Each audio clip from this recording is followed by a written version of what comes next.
This is a video I want to take with you and watch with you real quick. This is how they've been brainwashing us for years. Mr. Jones owned a cotton plantation and many slaves. One day he was talking to the owner of the plantation next to his, and Mr. Jones was lamenting the fact that times were tough. He was having to work his slaves harder than ever and was having trouble with some of them being disobedient or trying to run away. The other plantation owner said he knew someone who could help. Day 1. One day, Mr. Jones called his slaves together so a man named Mr. Smith could talk to them. Before beginning, Mr. Smith whispered to Mr. Jones, "Whatever I say, do not contradict me or interfere, and I promise you your slave troubles will end." "My name is Mr. Smith," he said to the slaves, "and this may be the happiest day of your lives. From today forward, you will no longer be slaves, but free men."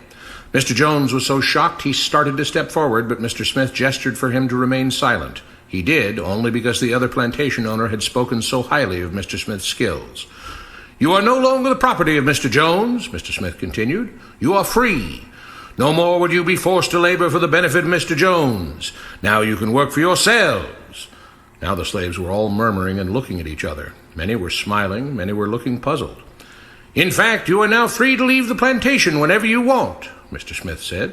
"However, since we are surrounded by other plantations, if you leave, some other plantation owner will likely claim you as his own the moment you set foot on his property. So I urge you not to risk your newfound freedom by doing something so foolish.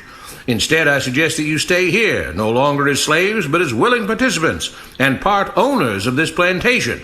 Yes, this is now your plantation." Mr. Jones bit his tongue to keep from objecting. "For now, we might as well leave Mr. Jones in charge," said Mr. Smith, "since he is the only one with any experience at running a plantation, which is quite a complicated thing to manage. But he will no longer be your master, but just another worker on the plantation. In fact, he will now be using his organizational and management skills to serve you. Whatever problems you may have had with him before, you are now all equals, and you need each other to make this work. If we all cooperate and work together, we can all reap the benefits together. In honor of this happy occasion, I present you this new symbol of togetherness and cooperation, this flag, which shall be the emblem of the new, free Jones plantation." He held up the new flag, but most of those listening were still too amazed to respond. "And this shall be our motto," Mr. Smith announced. "We work together as free men for our mutual benefit, pledging our allegiance to the Jones plantation, which stands for prosperity, liberty, and justice for all. To celebrate, everyone has the rest of the day off. Enjoy your freedom, do as you please, and be back here tomorrow morning, bright and early, so that we may begin work on this great and noble new endeavor as equal free men." Finally convinced that Mr. Smith was serious, the former slaves applauded and cheered. Day 2. "We all want this plantation to do well," Mr. Smith said at the beginning of the next meeting, "so we can all share in the benefits. We all know that it takes a lot of effort to make a cotton plantation work. Just because you're all free doesn't mean you can stop working. In fact, since you're now working for yourselves, I expect you to work even harder than ever before, but now with pride and joy, knowing that you're working for yourselves. Of course, there still have to be rules. If everyone just does whatever he wants, the plantation won't produce anything. This experiment will fail, and we'll all starve. You should be thankful that Mr. Jones has agreed to stay on to lend his knowledge and skills to this endeavor, and I trust you will all do your own part to make this work. Several of you have been chosen to act as project supervisors to manage different aspects of the operation, to make sure everyone is doing his assigned job, to make sure that the rules are followed, and so on. The rest of you may head out to the fields to start your first day of work as free men." Day 3.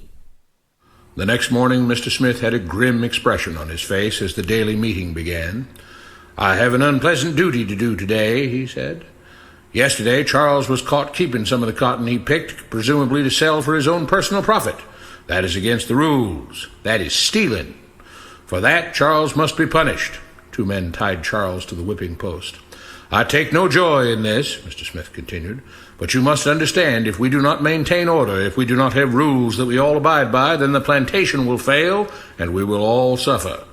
The whip cracked against Charles' back. "But if we all pitch in for the common good, then we can all prosper. Being free doesn't mean you should be selfish and greedy. We must each do our assigned duties and obey the rules, and then we can all benefit, and each of you will receive your appropriate share of the profits." A young man named Samuel stepped forward. "But if you and Mr. Jones decide the rules and whip us if we disobey, how is that any different from what we had before?" "How can you say that?" Mr. Smith asked. "I'm shocked. You were a slave before, and now you're free. Things still need to be managed and organized by those best qualified to do so. Do you know how to run a plantation, Samuel?" "Well, no," he answered. "But if we're free, why do we get no say in what the rules are and how things work?" "I'm surprised at your ingratitude," Mr. Smith answered. "None of you know how a plantation is run, so you're in no position to be making decisions about how things are done here. You don't seem to appreciate all the things that Mr. Jones provides for you, from protecting you from all the outside threats that you know nothing about, those who would come here, capture and enslave you, if not for Mr. Jones' protection, to making sure that you all have food and housing, tools to work with, that you're cared for when sick and injured, and so on. There wouldn't be a plantation at all, no cotton to pick, no land to plant and harvest, if not for him. You should be grateful that he's made possible the level of comfort you now have. Your lives would be far worse if not for him. Nevertheless, as free and equal participants in this endeavor, from now on at each meeting, any worker may have 2 minutes to ask questions or voice suggestions or complaints." With that, the workers all seemed satisfied and headed out again to the fields to pick the cotton. Day 4. "I have a big announcement," Mr. Smith said as the daily meeting began. "Mr. Jones' cousin is here, and not just to visit and see how our project is coming along. It has been decided that from now on, you will be deciding who will manage the plantation. Of course, this job can't be done by just anyone, but every 3 months we will have a special meeting at which all the workers will vote on whether we think Mr. Jones should run the plantation or whether we think his cousin, Mr. Johnson, should run the plantation. That means that ultimately you are in charge because you will be deciding which man you want running things on your behalf. If you don't like the way things are being managed, you now have the power to change it." Amazed and pleased, the workers headed out again to the fields to pick the cotton. Days passed, months passed, a year passed, and the plantation continued to operate as before. Sometimes Mr. Jones was in charge, sometimes Mr. Johnson was in charge, but the day-to-day routine stayed exactly the same. The workers worked hard, long hours every day, and still had little to show for it. Every day the meeting would begin with them all reciting the Jones Plantation motto, "We work together as free men for our mutual benefit, pledging our allegiance to the Jones Plantation, which stands for prosperity, liberty, and justice for all." One day Mr. Smith announced, "Samuel is asked to say a few words this morning, and whatever the rest of us may think of his ideas and opinions, we are all free here, and that means we are all allowed to speak our minds. So, Samuel, you have 2 minutes. Begin." Samuel stepped forward, looking scared. "I was excited when all this started," he began, glancing nervously at Mr. Smith and Mr. Jones. "But don't you all see what's happened here? Nothing has changed. We're all still slaves." There were grumbles of disagreement from the crowd. "They tell us what to do and whip us if we don't. They still make all the rules and punish us if we disobey. They let us make suggestions and complain about things, but they never really change anything. They let us choose between Mr. Jones and Mr. Johnson, but what's the difference? The situation stays the same. We do all of the work and they take as much as they want and decide how much they'll let us keep. They live in luxury, made rich by the cotton we pick. We do all the work and have to build our own huts, grow our own food, and take care of ourselves. They leave us just enough that we don't revolt or run away. This is not freedom. We're all still slaves. They've only changed the words they use, but nothing else has changed. They say we're all free and equal, but we're not. They command and we obey. That's not freedom. That's not equality. They say we're free to leave, but all that means is that we're free to be someone else's slave. Why should we work or obey the rules? We didn't agree to this. They made the system. They forced it on us. They control and rob us and call it freedom. They've deceived you into thinking that being able to choose which slave master you'll work for is the same as being free. It's not. Open your eyes. If you keep what you produce, they call it stealing. When they take what you produce, they call it sharing and fair distribution. Can't you see that this is all? Your time is up, Samuel, Mr. Smith announced calmly. At his gesture, 2 supervisors grabbed Samuel by the arms and led him to the whipping post. I'm sorry, Samuel, but you've broken the rules. There are rules against encouraging others not to work and encouraging others to break the rules. You're only hurting all of us with your discontentment and your complaining and your disobedience. The whip fell and Samuel let out a grunt. Without rules, without order, all would be lost. Without law, there would be chaos. We can't just behave as wild animals, each doing whatever he pleases. We must all follow the plan and all do our duty for the betterment of everyone. And those who do not must be punished. The whip fell again, and blood flowed freely from Samuel's back. Samuel, it is you who are stealing from the others. When you don't do your assigned work, you are making more work for others.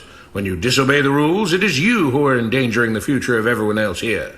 You are the thief. You are the criminal. You are the one trying to destroy the arrangement that keeps us all safe and prosperous. At every lash of the whip, the other workers cheered louder and louder, some yelling curses at Samuel. Being spoiled and selfish, you complain about everything, talking as if you're oppressed. But you are the one ruining things. You are the one keeping us from being all we could be.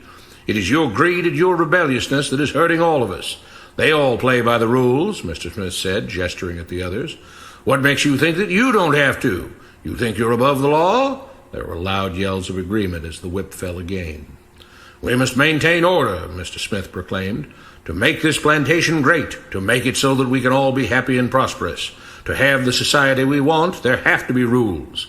We all have to contribute our fair share to this great endeavor, and we cannot tolerate actions and attitudes that seek to undermine the amazing things that together as free men we have achieved and will continue to achieve. Mr. Jones was smiling as he gave Mr. Smith a pat on the back.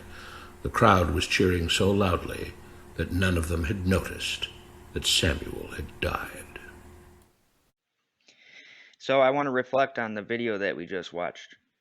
And in this video, it clearly shows just because we can't see the jail cell and we can't see the chains and someone's not physically whipping us doesn't mean we're free. And meanwhile, Samuel got whipped to death and the other slaves cheered on.